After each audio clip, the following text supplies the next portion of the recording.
Hey everybody, welcome back to Champ and Sons and our Let's Play Planet Zoo series as we are back in the Austin Zoo for our brand new area. In the last episode we finished up I call it the frozen tundra, but this one we are working on a more lively type of section as far as the environment goes. Building in a brand new primate, I'd say whole section. This isn't just one habitat. This is going to be a whole section of primates, four big habitats displaying these animals. And so that's what we are going to see in this one. Now, as far as the speed build goes, we'll only see uh, two of them, the chimps and I believe the gorilla, maybe the orangutan. I don't know. But those are a couple other animals coming in. This is the chimp habitat right now. And I like how we have kind of the down sloped section more or less. And essentially that's just to give the peeps a good view so I don't have to put up walls right there for for the individuals. This way you can just have a fence that peers into it. And I got kind of this idea from at one point years ago. I had gone to the Fort Worth Zoo, and if you look at their orangutan habitat there, it does kind of slope down, or at least it used to, and into kind of a deep area where you're really looking down underneath it. Now, the way the pathing system works and the terrain system, you don't get all that close, but you still get a pretty good shot of them. And this is for the Chimpanzee Habitat, is this first one that's going in right now. So that's why you kind of see me working on the slope, kind of thinking, well, what the hell's going on there? So that's really the inspiration behind it. Now, just checking out the Zoopedia to see how many of these animals I can actually get in. Um, and I kept getting this weird pop-up about these animals being trapped in boxes for too long and all that. And I don't know what the hell they were trapped in boxes for. I said to move them to this one. I guess I just didn't have enough keepers, because that does kind of happen throughout putting in all these damn primates into this section. So I do end up hiring a shit ton more keepers. To kind of hopefully get those animals pushed out a little bit quicker, so I'm not getting all these dang warning messages, seeming like a bad zoo builder, keeping animals in boxes, because that's got to be pretty rough. I mean, hell, I'd hate to be in a box. So now what you see me doing right here is something I do in each one of these habitats. Normally, primates tend to live in more treed areas, and I'm saying that as a gross generalization, not anything specific, but in general speaking, primates live in areas that have a lot more trees, so they do require a lot more coverage. Now, I put in the minimal amount of coverage. Their welfare is already at 100% because I turned animal welfare off, but I still like to make sure their stats are in the green regardless by putting in the coverage and all of that. So I did it in a way that it got the stats in the green, but also it's allowed for maximal viewage, basically, is what I'll say. And so that was kind of one of the big inspirations behind this one, and doing that in all these habitats, it's keep people able to see stuff, right? That was a big focus here. Now, what we're seeing go in at this point is going to be the climbable structure. And the in-game ones are pretty nice. I do like them. But at the same time, I like to build my own. And I'm not even that great at these. But it's something that I enjoy trying to put together. And the chimps get some good use out of it. Each one of the primates that has these climbing structures, they all get good use out of them. So it is always a little bit more enjoyable watching them, enjoy playing on them and watching them actually climb up and use it, knowing that it was something we were able to put together for them. So that's kind of why I like building these things. And I tend to put in way more than the minimum requirement, whether it be for, habitat size, climbing, water, doesn't matter. I'm generally going to just hammer in more to make them more comfortable as a whole. I mean, hell, they were in a box, for God's sakes. You saw the warning messages. And this is what was funny right here. So every time I put in these rocks, it took away from the climbable structure. And I don't know if it was just because I accidentally had two of those little climbing pads down below. You see me getting kind of PO'd right here and start looking at them. Well, maybe I'll just put one of these in. No, those were too massive. Plus, I prefer to build my own. And even now with the plants, whether it be rocks or plants, it just seemed to take away from the climbing structure count, giving these things a solid base. But in the end, we did figure it out in the end, and so that was a big thing. I did want to continue to give them that proper support base with the rocks on it, and so we will end up fitting that throughout these habitats. You'll see them as they go through, but I think it turned out pretty dang decent. This one did, and I mean y'all know how I like to basically kind of do as far as build the outside structure, bring the animal, and now we cater it to them. Um, so that's just really what we're doing in this one. And kind of checking some viewpoints from above, because there is that back wall, the top of it is that slope path that runs along it. And I wanted people to be able to still see down and have a good viewpoint of that section. Now, I always check now their terrain that they can walk around on, their movable terrain. Mainly just because I don't want to make sure there's no escape points. Now, hard shelters, it was something, 4-meter walls for the habitat structure. I went on ahead and put in, some hard shelters going all the way across in each one of the habitats that we're going to see built. And I like them. They're pretty basic. They're not decorated all that much, but they're decorated enough to show that they kind of belong in each animal section. So this is a chimpanzee one. You'll see similar ones as we go through with the gorilla, the orangutan, and the mandrill and all that stuff. So, and I kind of enjoyed putting those in. It's basic decorations, things that didn't need too much, but got just enough to fit in and not disturb the animal overall, and really not mess with the aesthetic of the actual, habitat, essentially. So, yeah, go ahead and hope y'all continue to enjoy the music as we outfit the chimpanzee habitat and get into our next one, as we'll only have 2 during this speed build, and I will catch up with y'all in the live portion where we see more of the actual finished primate area. So I will see y'all in that one, everybody, here in a little bit. Later.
And we are back here in the live portion here now, taking a look at our new section that we are calling Planet of the Primates. As you see people running away from them, not sure why, because there's also some running to people. Every time I see them start scurrying away like that, I start thinking that they're kind of, trying to haul butt out of there. But, it's just kind of the way it goes, thinking a chimp has escaped or something. But not really the case. Now that sign, it was a custom made sign, and it looks as though I forgot the top border piece now that I see it. Well, minor little detail of this. And that whole section right there is basically just face filler. A space filler, not face filler, space filler. Let's get that one right, get our words down proper. But anyways, we're going to move on here, and this is the finished Chimpanzee Habitat. I know y'all saw this for this one in the speed build, and this one was a lot of fun to bring in. These little path covers right there, they're more viewing covers. A couple of them highlight the educational boards that we have, talking about the chimpanzees and their habitat and all that. And I love how you can look up and see them climbing on the structure right there. That's always fun to do. And I think this point of view gives the peeps a good shot of these chimps and really everything they do. Like we said, it's a lot of space, but it works extremely well to be able to get maximum viewing and to see people in there. So I really enjoyed how this one went. That's a little fence setup that kind of leads back to behind. Y'all saw me put in the staff path right there, as you can see. That just leads back into those spaces. So, nothing major there to see, really. It just kind of covers it up, blocks it off. Now, this next habitat we got right here is going to be our gorillas. And once again, I love these little path covers in the circular section. It works out really well for it. Normally it provides shading. I'm not sure why there's not shading here. Could be the time of day or something. But this viewing point with gorillas, you have to be careful with them, as powerful as they are. So wanted to make sure they didn't have the same type of, freedom, you could say, with people interaction as the chimps did. And those statues work so perfectly in this one little area. Got lots of entertainment for the gorillas, as they, the downside is you can't fit as many of them in as you could like with chimpanzees.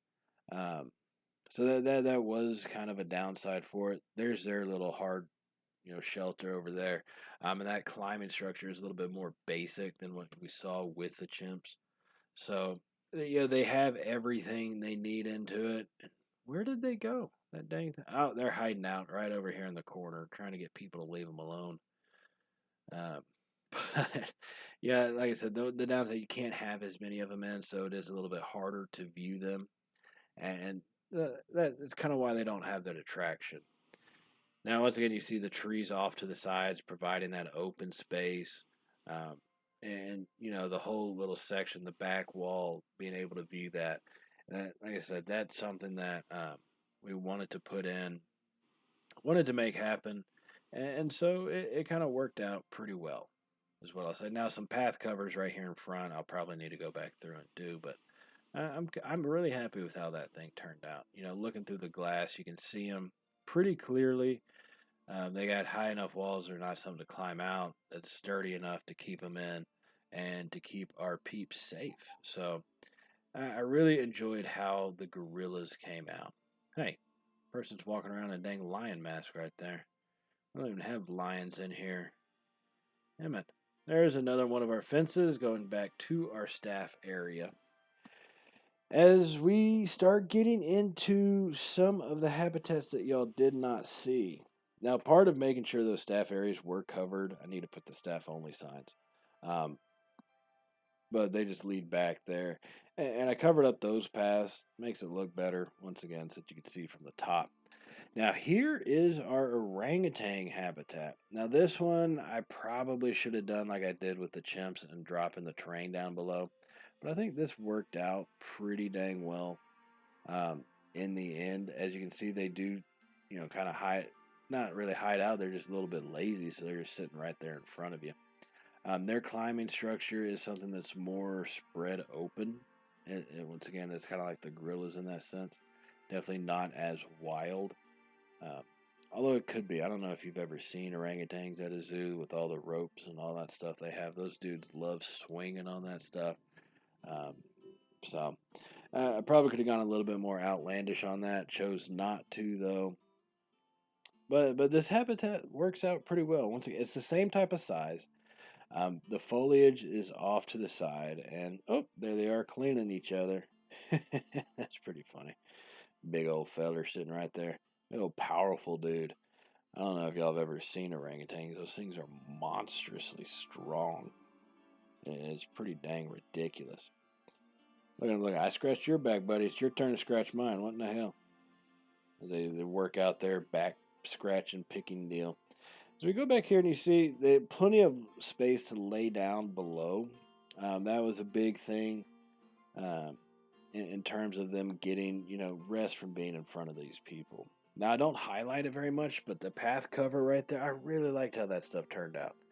I should have highlighted it more during the builds, but I just chose not to. So here's a shopping area that we put in. It kind of fits pretty well with the aesthetic. It's just a whole bunch of food and drink. Each sign basically matches up with the food or a drink shop that's right next to it. So I like how this thing works. It is raised up a little bit. So you have what it basically appears more or less to be terrain change and a relatively flat section. But also gave a lot of opportunity to use the rocks and the flowers and the planting to kind of help highlight a lot of the stuff. And I definitely like how the outline came through of it with the fencing, the lighting that runs above, and even the lighting over the path. And you see there's the planters that we put in. We have our standard rock curbing that we did, lay down a lot of the mulch and basic flowering patterns. I still think the game could use a lot more as far as colorable flowers, but hey, it is what it is. Frontier's obviously working on a lot of other stuff at this time. So here is our mandrels. Now these dudes were giving me some serious fits, man. They kept being able to climb up on top of the structure. Their hard shell structure in the back there. And that just pissed me off. So I had to keep moving trees around and all this stuff. They were able to climb up and dang near escape. But this viewing section, I wanted them to have a couple different viewing areas like all the other ones. So this would be the main one with the glass right here, and let's start working our way over to the bridge section. Basically, that bridge section right there is what I would consider the secondary. It gives you a little bit up above type of viewpoint. But it's still something kids can get a good shot of them through, especially down below. But I really like the other one, being able to see, the whole thing, all of them walking around. You got a really wide open view of it. And I think overall this one turned out to be one of my favorites. See that one jump right there? My God, took a hellacious of a leap. I'll say that much at least.